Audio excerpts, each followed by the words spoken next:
Let me get to our panelists here today. Well, on the whole, because for those peace accords that were signed, when the impression was, look, before, during, and after the elections, that all of those leading political candidates, even all the other candidates, both from the top to bottom, have got to rein in their supporters, let them know you have to be calm, no violence, even in the face of provocation. But now we're at that stage where this is during the elections. But many have their eyes fixated on after the elections. From what we've seen today, is there any way you could just say, well, given what I've seen today, this is what I expect after the elections? Well, you would recall that just about 2 days ago, there was a renewal of that accord between the frontline politicians. I'm talking of the president and General Buhari, just akin to what you do in marriages where couples renew their vows and so on and so forth. But speaking as a lawyer, there are fundamental defects in that exercise and why we should place premium on such activities. The first is that such accords are not binding. At most, they are exhortatory. In other words, they appeal to the consciences and the behavior of their followers to say, look, we are not disposed to violence, and there shouldn't be any reasons why you, our followers, should be disposed to violence. Secondly, Malachy, let me just pause you there for a bit.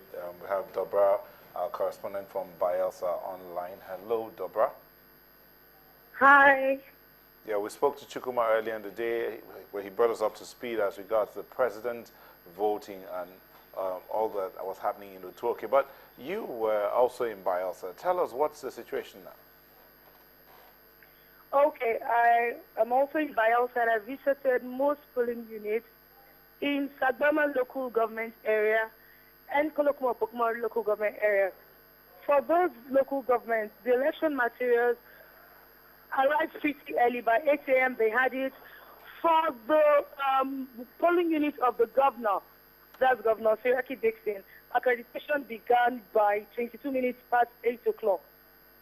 Now they had little issues with the card reader because you slot in the PVCs, each recognizes the PVC that it's given by INEC, but when it comes to authenticating your fingerprint, then that's where the problem comes in, because it would not authenticate. They had to do it for a number of times. They were on the queue. It didn't work, so they now resorted to ticking their names on the INEC register. So you present your PVC, they authenticate it that it's issued by INEC, then they tick your name.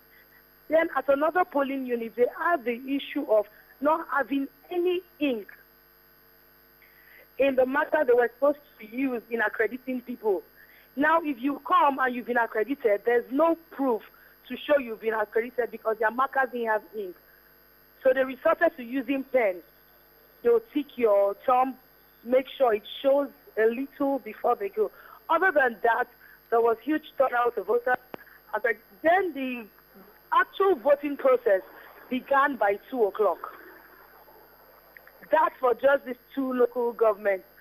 But for the riverine, for the local governments, riverine, at around 12 o'clock, some of them had not even begun the accreditation process because some materials hadn't gotten to them. So for these ones that are upland, at this moment, they are rounding up the voting process. What about other riverine areas such as Ekeremo? We understand that there were no official of the commission was there up until 11 or thereabouts, so you could correct. Did you have any word or information about that particular local government area? Yes, for Ekeremo, that's even an interesting thing because yesterday when we visited the INEC office, we saw the materials for Ekeremo being sent down to Ekeremo. At least when we interviewed those carrying the materials, that's what they told us, that it's specifically going to Ekeremo local government area. But today, at 11 o'clock, because an accreditation had not begun, dawn later it began in some polling units in Ekeremo. So at this time, they are still voting, but not in every polling unit.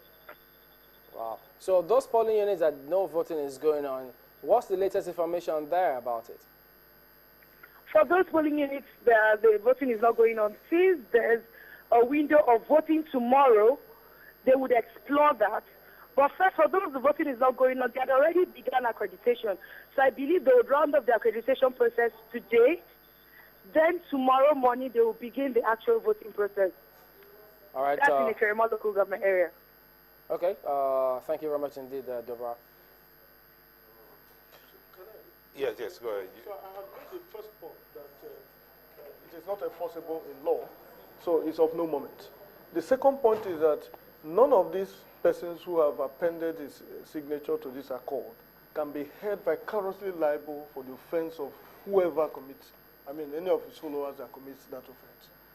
That also makes it almost an inconsequential activity.